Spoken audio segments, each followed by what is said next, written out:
Here's the first of many analyses, the market segmentation. This gives us some ideas for target customers that we might want to consider. It includes the market segment that we chose in our How Might We question, stay-at-home mothers, but it also suggests some other segments that we might want to consider. For example, yoga instructors, pet therapy providers, and an interesting alternative, goat farms. Goat farms might like the extra income from the service and would be willing to partner and help organize the activity. You'll notice on the right that the information that we've entered is summarized. The top box is created by the AI agent. The system suggests an idea title. Don't worry if you don't like it, you can change it later. But it's also created a detailed description of the idea as it understands it. The box below that captures your input without any AI interpretation. But if you scroll down to the bottom, you'll see that the AI agent has created a much more detailed analysis of your business idea, including a problem statement, a description of the target audience, and the key features of the business.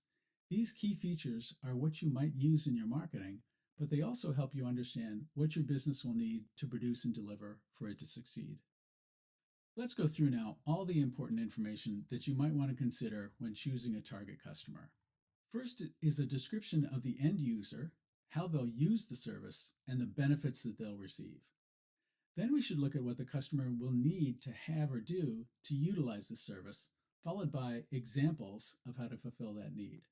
When considering any market segment, we also need to think about who your lead customers are, the customers who would most want your product or service. How willing will they be to adopt it? How frequently will they buy it? How concentrated are they?